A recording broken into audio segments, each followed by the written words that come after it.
this started off as something fairly small, and then you know how your ideas start snowballing. So it ended up being a little bit bigger. So apologies if I'm rushing through any of these slides. There's quite a lot I want to get off my chest, I guess, and say. So anyway, this talks about AI overload, how to optimize content and stand out in an AI flooded web. And I guess it says what it does on the tin, so I don't need to give it any more of an intro than that. So experts estimate that as much as 90% of content online may be synthetically generated by the end of 2026. I think that's a little bit high. I think current estimates are like 10%, which is already quite shocking. But there's going to be a lot of fake content out there. And it might be really tempting for us to start creating ourselves. And indeed, many people have. I'm sure everyone has seen The Great Heist. But AI content is doomed to fail. And I'm giving credit to Ryan Law here because this is something he spoke about at a conference I went to with him in Singapore. So coined that phrase, but AI content is doomed to fail. We're going to go into a little bit why that is. And then we're going to go into how you can leverage that to, I guess, get the best out of AI and stand out in a flooded world, as the title suggests. So by its very nature, AI content is average. And I think a lot of people forget that. It is average because it focuses on being the average of all the parts that it's been trained on. And this is a quote from Brittany Muller, who is widely regarded as quite an expert in the world of AI. And she said, a quote from her, "An LLM will focus only on the next probable words. It's like a musician reading sheet music, moving through the notes one at a time. The goal is to figure out what the next word is likely to be." And it's that final sentence there that really, I guess, typifies what AI and LLMs work, what it is. It basically just predicts the next words. Mathematical formula based on all the things it's been trained on. It is just guessing what the next word is on a probability matrix. So your AI written article sits right here. It is the mean, median, and mode. It's the average on the bell curve. It is bang down the middle average. So by definition, AI content is average. And average or junk content doesn't convert customers. Average junk content doesn't know your audience like you do. It doesn't know your products like you do. If it writes a long form article, which is dying, by the way, but if you do write one, it doesn't really have any context as to what your product is, and it doesn't know how to angle it in a way which might send users down your funnel and start converting. It therefore also lacks appeal for real people. I think a lot of people can tell when something's been AI written. It's often droll, it's dry, it's very formulatic, and by definition, it's average. It just lacks a lot of appeal. It's like reading a medical journal. It's just plain. It also can't create a memorable brand, and I don't really like this. I go to a lot of talks, and it's like create a brand. And in fact, at the end of this slide, at the end of this presentation, it's one of the things I say: you need to make a brand. Well, not many people really say how to make a brand. It's just a buzzword, but I do have talks on how to make a brand, or I've got documents if anyone wants to ever have them. But AI alone can't create a memorable brand. To create a memorable brand, you need personality, you need an edge, you need conflicting views, you need a face behind it. There's all these things that AI just can't give you. Oh yeah, I should have added that on. It has no unique edge or defensibility. So that's starting to edge into what we mean by creating a memorable brand. But on reflection, I think it's more accurate to say completely AI written content is doomed to fail. And what I mean by that is that AI can and should be used to great effect in your writing. So this isn't a talk to say don't use it. I think you should use it, and you can use it to great effect. I wanted to show you this. This is an article I wrote, I think it was last year, 2 years ago, just as AI was starting to become a thing. And I used AI to write this probably 70% quicker than I normally would. So this was I think it's about 5,000 words. You can find it on Search Engine Journal. And it normally would have taken me about 8 hours. I think with AI, it took me about 2 or 3 hours. So you'll see already what I'm starting to do here. It hasn't been a 5-minute bosh, there you go job, but it has sped it up. And this article has had loads of shares. It's had 22,000 reads. I think it's got 100 odd, 200 odd backlinks. So it's done really well for whatever Search Engine Journal wanted to do with it. And I'll show you where I've used AI. So I used it here.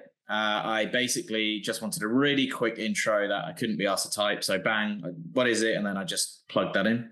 And then I used it here. So I like to give people examples of things because I think they can relate to it more. Examples, metaphors, similes, it starts to bring a concept into something more relatable for them. So I said here, look, here's an example, and I gave one. Beyond Coffee, Starbucks could create content discussing books and literature. That is tangential content. That's what this article is about, tangential SEO, basically coming up with content ideas tangential to what you actually do. So here's an example for Starbucks, creating content around books and literature because, loads of people in Starbucks read books and literature. I couldn't be asked to try and think cognitively of two more examples. So I used AI to base off my first one to think of another two. So there was another time I used it. I used it here because another thing I like doing when I'm writing is, I guess, making it funny, and I'm not very funny. So I used AI here to create a funny anecdote. I mean, it's actually not that funny, so it proves to you that I'm not even funny with search LLMs. But basically, I was like, okay, I've got these ideas. Why create it? But put it into like an anecdote of a food lover. So as a food lover, I wanted to try and squeeze an analogy in here. And I'm like, okay, so why create it? It creates a broader audience reach, just like a versatile chef caters to various palates, tangential. So it's reworded this in a way that I wanted it to be more engaging. So they're inherently my ideas. Everything here is my ideas. This was my example. I know what tangential content is. I gave it a very basic thing. It just expanded it for me. These are my ideas about why to create it, but ultimately I used AI to rephrase, reword, expand, produce metaphors, make me sound funnier, make me sound smarter. That's where I use AI. And so I wanted to just quickly put together some bullet points of some great use cases of AI in your writing. So smooth transitions to improve flow behind your ideas, between your ideas. I've got into the habit at the moment. I've got a transcriber on my laptop now. It's called Whistleflow, something like that. I press a button and I just speak ad verbatim straight into my laptop, just dump all my ideas on, and it actually goes straight to ChatGPT. So I open that up, I go, hey, I'm going to word dump to you everything I'm thinking. I just need you to rearrange this, restructure this into an argument that makes sense. And so it rewrites my brain dump of ideas into something that flows between them, which is really cool. New perspectives. I actually use, we've got a fully remote team. Our office is based all over the world. And I find that what we lack is, I like being able to speak to people and get conflicting point of views and the what ifs and the biases that I am subject to as a white male. I shouldn't have that bias in my writing. So I like to use ChatGPT to try and think of other perspectives that I might not have thought about. So that's a really good way to use ChatGPT, especially if you're working in isolation like our team often does. I mean, of course, we're all there to bounce ideas off each other, but inherently when you're remote, we lack that coordination. So really good for doing that. Tone shifts. This is probably my most used one. I want to add, as you saw, humor or formality, or I want to adjust the tone into something that I used to take quite a while writing because I used to pore over my words. I'm very pedantic with my words, but now I can just chuck it in and get it to reword in the way that I want it to. Simplifying complex ideas. Writing simply is the golden, arch of making people understand your ideas, and I sometimes overcomplicate it, so it's really good for dumbing things down. Structured lists, so turning just my bullet points or things into, paragraphs, or the other way around, turning my paragraphs into bullet lists. Very good for making presentations. Actually, I used it to help me make this presentation. Again, brain dump loads of ideas and then asked it to come up with the bullets for the slide, so really cool. Engagement highlights, so if I am posting this on socials, on Twitter or LinkedIn, I like it to scan through the text and come out with a pull-out quote that's got my hook and it's engaging. So that then helps me with that. Catchy taglines, so offering hooks for key points, and reordering for impact. Again, I use that a lot. I often find when I write, sometimes it could be ordered in a way that makes more sense, so the ideas flow on from one another better. This helps me do that. Again, I just dump it all down and it reorders things that I've done. So I guess to summarize that, I use AI a lot to write, but it's all my own ideas. And actually, I think if you can come up with a system where you can store all your ideas in some sort of RAG model and then pull that into AI, I've got loads of ideas about how this would work. but you can use AI to write your content, but supplementing it with your own ideas, your own personality, and it's super powerful rather than just regurgitating what is going to be inherently average. By design, using just AI will be average. So you need to augment it with your own stuff. Should I even bother though? Which is a question I'm getting a lot more now. Should I even bother writing these long form guides, these articles? That's what I'm really referring to here, the top of the funnel content that your brand's doing. Should I bother? Because this guy, Google's going to steal my traffic anyway. Now, when I type in what is SEO, there's a little AI overview thing here, stealing all of my traffic anyway. So should I even bother creating this top of the funnel content? Well, I guess to start with, some solace here. It depends on your niche. This was a study done by SE Ranking, and the AI overviews trigger a lot more depending on your niche. And it makes sense, right? They don't really want to touch things in news, politics, insurance, finance, wellness. It's a bit risky for them. So they tend not to go down that route, the AI overviews. So if your niche is any one of these, definitely still be creating your long form content. If your niche is up here, there's still arguments that I'll get into, but a bit less so. And content is certainly, I guess, a little bit less valuable for you. I also wanted to call this point out. This was a study done by SEO Interactive. There's everyone's saying they're stealing links, stealing clicks, and it is evident that it is. So this is this column here is what you want to look at. So January last year, the click-through rate of queries is at 1.4%, and as AI overviews have got, I guess, more ubiquitous, this click-through rate has dropped. Now, what stood out for me is actually this click-through rate was never high to begin with anyway. Okay, it has almost halved, but it was never high anyway. And it's because you had all the featured snippets and things taking those clicks, I guess, around this area. So part of it is that, okay, it has halved, but it's really not that much still in the grand scheme of things. The other interesting point, which I'll get onto a bit later on in the presentation, is this column. You'll see that for some reason, and I need to delve into the data a bit more, I don't have the answers for you, but for some reason, where there wasn't organic, where there isn't an AI overview, and there still isn't one, the actual click-through rate is going up. I don't know whether it's because people are now like excited to click a link or something. I need to look into the data, but that was a weird thing. And this is based on 10,000 keywords, so it's not a small amount of data. So that's interesting, but we'll get back to that. It's also worth noting that not everyone seems to be saying the same thing. So we run a little private community, and Patrick Stocks, who is one of the big dogs at Ahrefs, he was saying, and he's working on a study, he hasn't published it yet, so I'm not sure if I'm meant to be saying this, but I guess if he's publishing it, it's fine. But he's working on a study, and he's actually seeing the opposite. For some reason, the guides and blogs that Ahrefs are talking about are actually seeing an increase in click-through rates. Maybe it's because they're getting cited more. I don't know. I haven't seen the study, but that's interesting, and I'm looking forward to reading that. But the point here is not everyone's saying the same thing anyway. Not everyone is saying that AI overviews are stealing the clicks. There's other benefits to creating long-form content. Two of the most notable are links and topical relevance. And the final one is actually the citations. So I want to make this clear. Although its value has certainly gone down, as I say here, the value has gone down. There is less need to create it because it's not just AI overviews, right? People are also going to ChatGPT and things to ask these long-form questions. So they're less likely to land on your site. So the value has gone down. But the first thing is, so is the cost to produce it.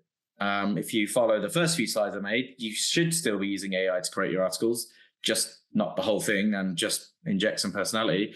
But in theory, the cost to produce it has gone down. So the cost to gain ratio should have still stay about the same.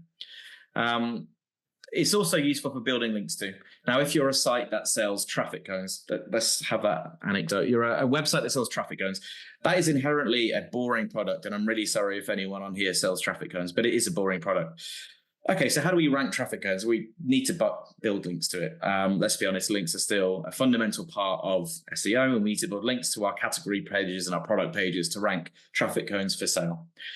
You can build links to those category and product pages, but it's risky.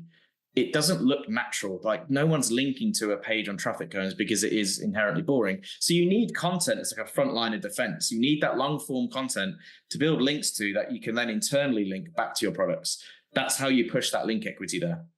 Because when you build links to content, it doesn't look spammy, and you can actually do it naturally. If you actually do a really good piece of content, maybe a statistic on how traffic cone sizes have changed over the last 5 years. That might be really interesting, and people link to it, and you can then move those links to your product pages. So that's one really positive benefit of still creating this. The other is this idea of topical relevance, which I know there's talks on, but it's a real thing. We saw it with the Google leak back in May of last year, I believe. There is, at least, we can't say it's a ranking factor, but we at least know there is an API call calling something that we are calling topical relevance. And that's this idea that your website becomes a topical authority on something. It covers a topic in great detail. So there is still benefits to creating this long form content, even if the immediate, I guess, returns aren't as obvious, which I actually find fascinating. People are happy to spend a load on PR because it looks sexy and it looks cool, but there's no tangible benefit to it immediately. I say the same thing about content in a way. Okay, good point. So that's me give myself a pat on the back there. Good point. How do I rank in the AI overview? So that was one of the things here. Oh yeah, sorry, I missed that point. The other, I guess, reason you might still create it is that you can still appear in AI overviews and you can still get links. And if you're not there, your competitor might be. So, okay, even if your traffic's going down, let's at least control the narrative in some way and get these links. Good point. Give myself a pat on the back. So how do I rank in those AI overviews and how do I get the citations? So that's another question I get asked a lot. So we've gone through how to use AI with content. We've gone through why you should still be making it. Now we're going to go through how we actually rank in these AI tools if AI is going to steal our traffic anyway. It's actually really simple. And we're going to look through some common denominators of loads of queries I've seen and what the evidence that I've compiled. So here's an example: best tools for keyword research. Now, I pulled all of the domains that rank for these. And so I pulled the domain ranking for SEMrush, Ahrefs, SEO.com, all of those. The average domain rating is 86. The average citations, which by that I mean the amount of times they were mentioned on the web, which didn't include their own site, was about 31,500. And topical relevance it's actually a unique score that hopefully we're bringing into our tool, but so I can't really give you all of the magic juice that's created, but essentially it's for this keyword, which is best tools for keyword research, how on a matrix, how topically relevant is all the other content we have around that. And it's marked out of 100. And so the average topical relevance of these is 94.79. What we mean by that is for best tools for keyword research, all these sites have an average topical relevance. They have a lot of content around keyword research. So all very high. This was Search Labs AI overview. Same one on Claude. So this is Claude. Average domain rating 90.4. So actually a few slightly different results here, but the average domain rating is still high. Topical relevance on Claude isn't as high. It's probably because we've got ChatGPT in here. It's not really a keyword research tool. So that's probably bringing down the average a lot. Average citations still really high, 48,000. And again, I think this is ChatGPT. Yeah, I've put the wrong source here. This is ChatGPT. Average domain rating 89.9, average topical relevance 91, average citation 12,000. And we're mentioned here. That's really cool. I love that. So yeah, same again. And no, I did Claude. This was Perplexity. This was Claude. So Claude, average domain rating 86, average topical relevance 94.79, average citation 31,500. It's true for almost any query. I did this for, I think it was 100 or 200 queries, and you can see the scatter graph here. So the higher the domain authority, the higher the topical relevance, the size of the bubble is citations, the higher the citations, where you are, the top right is the more likely you are to appear in those citations in the AI tools. So the higher your topical relevancy, the higher your domain rating, and the more citations you've got, the more likely you are to be mentioned in those AI tools, all those Perplexity, Claude, ChatGPT. So what are the common things here? Well, they all have a lot of links, they all have a lot of authority, they all have a lot of citations, and they all have a lot of topical relevance. Do you see where I'm going with this? It's basically the same things we should be doing anyway. It's the same things we've always been doing. Building links, building authority, building citations, building topical relevance. So there's not some magic box here. It's the same thing we've always done. Cool. So can other players compete? Can new players compete? If you were just starting off with a new brand, new website, can you compete in that? Because that's quite scary building up those things. Well, actually, yes, and it's pretty easy. I've done some experiments, which I'm about to go into. Keyword Insights, which is by any stretch of the imagination, a very small, insignificant tool compared to some of those big ones it's talking about. We're getting mentioned in ChatGPT for best keyword research tools. And actually, it's referring quite a lot of traffic that converts to our site. I'm making 2 points here. One is that you can compete with a new domain. And the other point is that it's still worth creating this long form content because you'll still, get the referrals. So 2 points in one slide. So yeah, we did it with that. I also did it with myself because Keyword Insights inherently is still a brand that's being mentioned everywhere. And so I wanted to see if I could do it with my own name, something a bit more difficult, a bit more of a challenge. So 12 months ago, when I started this test, if you typed in who is Andy Chadwick, it said it was this political communication researcher. That's what Google said. And ChatGPT reflected that, funnily enough, scholar political communication. So ChatGPT reflected what was on Google. That's actually probably more accurate to say it reflects what's on Bing because it's trained off Bing, but I use Google here. So then I spent a lot of time building my citations, building links to my personal website, making sure that who it said I was, Andy Chadwick as a blah, blah, blah, was the same on every site. So I spent a lot of time doing that. And now, if you type in who is Andy Chadwick, I actually had a knowledge panel. It lasted for about a month and it's gone, which I'm gutted about, but it was there. But if you ask ChatGPT, it knows who I am.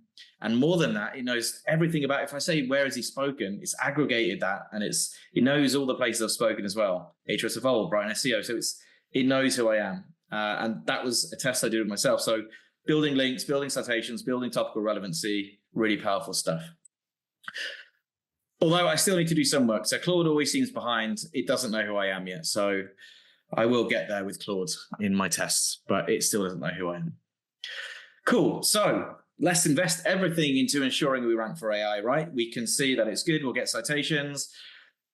Just don't worry about it. And this is something we get asked a lot by clients as well as part of our managed service. We want to be ranking in these citations. We want to keep pushing it. And I get it. It's cool and it is worthwhile. But you should be doing all the normal stuff anyway. As you've said, you should be doing all this stuff normally, building links, building citations, building authority, do that all normally. What I'm trying to say is don't just ramp it all up and get really concerned about getting in those things. But yeah, that's what I say. Yeah, don't send yourself mad trying to rank for it. We've seen there's other benefits to creating this long form content anyway. We shouldn't start investing loads of money into making sure that we're rank tracking it all in these AI things. It's just, there's no point. Do you remember this? Optimise for voice search. It'll be the next big thing I think it's the next big thing for about 20 years in a row. Yeah, let's not do that again. We don't want to go down that rabbit hole.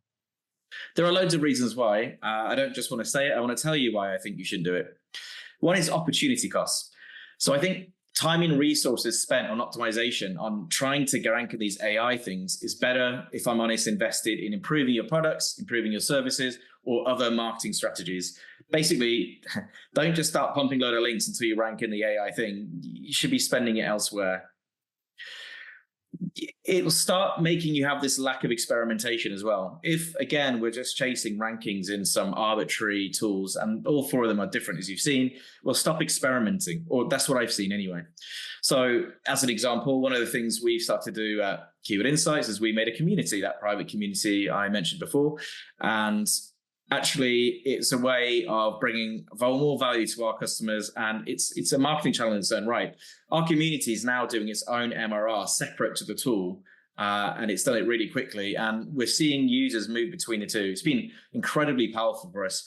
And actually, whatever niches any of you are in, starting a community in general is a good idea, because if you can pull your audience off of these platforms into your own ecosystem, super powerful stuff. Also, Aldi, I like always using them as an example. They're my favorite brand, certainly in the UK. I think they experiment and they get a bit risky. They do really funny things.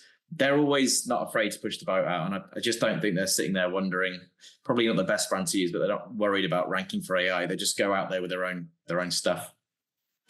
There's also a massive loss of authenticity and content quality as well. As I said at the beginning, if you just mass generate these AI things and want to, I guess, everything you do is optimizing towards AI, you'll start to lose your authenticity and your content quality.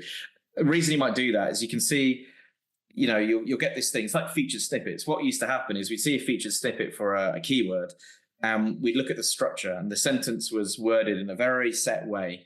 And then we would try and rephrase a sentence on our one that almost mirrored the one there. You may be missing some of the jokes, some of that humor you might have otherwise put in because you want it to rank and you want it to be cited. You'll lose all that. I like using the Super Bowl as a good analogy here. In 2025, big tech spent $200 million on advertising AI. It was like the age of AI and that at the Super Bowl. This is ChatGPT's advert. If you go across all the socials, use BuzzStream and all of that, the crowd was largely uninterested. They didn't really care. It was just it looked like a cool advert, but uninterested. Google also did their own AI advert, but it was inaccurate. The whole thing ended up being wrong, and they had to go back and remove the error. So by just generating these AI things and wanting to try and rank an AI, you might either be making uninteresting stuff or inaccurate stuff. So there's a lot of stuff there. And this is a point I want to drive home again, coming back to this idea that you should augment your AI content with your own personality. In an increasingly AI-driven world, authenticity is standing out more than ever. I use that example of the Super Bowl, crowd uninterested, inaccurate facts. For better or worse, whatever you think of it, when Donald Trump stood up and saluted, the crowd went massive, and that's what was getting shared on social media. When Charles here cried after the game, that was the one that got a lot of links and all the likes and stuff. It's real, raw human emotion that is being, I guess, resonates with people a lot better. Okay, so what should we be doing? Well, firstly, and it's a recurring theme through all of this, I still think content writing, as I've said at the beginning, I think the long form content has depreciated in value, but if you use AI in the right way, its costs should go down as well. But I think it's useful for all these other things I mentioned. But aside from that, you should still be building links to your website. You should still be making sure your website's an authority. You should still be getting citations, and you should still be doing topical relevant. All those things that you've always been doing don't change in this new world of AI. You keep on doing them. The other things you can be doing is optimizing for content that doesn't generate AI overviews. So this was I gave you a sneak preview earlier on in the presentation. For some reason, the queries that don't generate AI overviews never have, the click-through rate of them is actually going up, which is interesting. And so in various tools, you can do it in Keyword Insights. I believe you can do it in SEMrush, and you can do it in Ahrefs. You can get all your queries and filter out the ones that don't have an AI overview. You can filter for the informational queries that don't have an AI overview. So if you've got clients, focus on writing that content first, because that's a lot more likely to get more clicks, obviously. We should also be optimizing for, it's a thing called I'm calling 3D intent. I've seen a lot more published about it lately, which is really encouraging, but this is something I was speaking about probably about 2 years ago. What I mean by that is it's like this third level of intent, this third layer. So 1D intent is like, what is the word? Well, a dog is a dog. That's the first level dimension. The second level is, what does that mean? So, okay, buy a dog, learn more about dogs. Is this term commercial, informational? It's what we typically classify as our intent. That's what I call the 2D intent. Is this term commercial, informational, transactional? What is it? The third level of intent is, where does the audience actually want that information? So if I search learn more about dogs, do I want to learn more about it on TikTok and see, images and videos of them, or do I want to search on Google? And a large part of that does depend on your demographic. But I guess a good anecdote, we just had a bathroom redone. There was 4 keywords that a big bathroom company would typically like to rank for on Google back in the olden days. That would be bathroom ideas, bathroom gadgets, how to tile a bathroom, and buy bathroom tiles. Now, I watched my partner search for all those terms. Now, bathroom ideas, she searched on Pinterest. How to tile a bathroom was on YouTube. Bathroom gadgets, she actually went to TikTok. And then buying the tiles was back on Google. So I think the traditional way of tracking keyword rankings is flawed. I think there needs to be a weighting depending on what the best platform for that keyword is, which would be super interesting. Finally, build your brand. And I mentioned earlier, I hate it when this is a thing, because I feel like it's some nebulous idea. What do we mean? if you're interested in that, I can send through a load of stuff I've got about brand building. But essentially, it's like making sure you have a personality, making sure, if you can, having a definitive stance on something that people understand. So Aleda Solis, if any of you watch her YouTube channel, she's got Crawling Mondays. And just as the sun rises, I know every Monday there'll be a Crawling Mondays. So have like a thing that you do, some repeatable thing. Failing Friday, something like that. So that's building a brand. Injecting personality, having a face, making videos, all of that's building a brand. But I've got like quite a large point plan on what brand building actually means. So build a brand. And finally, we end on the takeaways. I have rattled through this very quickly, so hopefully it's sank in, but I will conclude for you. So AI is reshaping search, but the fundamentals still matter. Links, authority, citation, and topical relevance have always been essential and always will be. So don't change what you're doing there. AI summaries reduce your clicks, sure. So those AI things that are in Perplexity or in Google AI overviews, they're taking clicks, as we can see, but you can still win. Optimize for AI generated overviews by becoming a cited source. So still write that long form content, and then you might be cited. Your content also, if you still want to rank it, needs unique insights, real experience and expertise. Don't just use AI. It will be average by definition. Like I said, if you can implement all of your knowledge, you've got like a load of business guidelines, or you've got blogs you've written, train a model on that. And then you could use that as your AI to write articles. Because even though then you're still using AI to write a whole article, at least it's pulling from something to do with you. If not that, use it how I do it, which is just like reshaping, rewording, adding metaphors. It still needs those unique experiences and things. Also, prioritize content which doesn't have AI overviews. So still write your long form content, but prioritize the ones that aren't generating the AI overviews. And 3D search intent is the future. It's not just what users are searching for, but where and how they consume information. So sorry, if you're still writing those long form guides, which I think you should, you also now need to start thinking about other channels for some niches and some queries. And finally, brand building is your best competitive advantage. I know it's a bit of a nebulous term, but the more recognizable your brand, the more search engines and AI tools will trust it. Engagement, community, video content, authenticity, links, topical relevance, all of that drives long-term visibility. But most importantly, your greatest advantage isn't technology, it's your humanity. The ability to create real connections is what will truly set you apart. And I firmly believe that. So if you can bring that into your AI, great stuff. This is the final thing I wanted to say. I've ended on a lot of like hokey quotes, and I hope it's not too cringy, but this is the main one. I think a lot of people think there's a magic bullet. There's not. If it was easy, everyone would be doing it and you wouldn't have an opportunity. I think that's brilliant. It's not easy. You still need to do stuff. But then that's what gives you the opportunity. A little bit about me, but I think I've run out of time. So I won't go into that. And it's also, I guess, a bit too arrogant. So I'll leave that there. And that's everything. So hopefully that was interesting.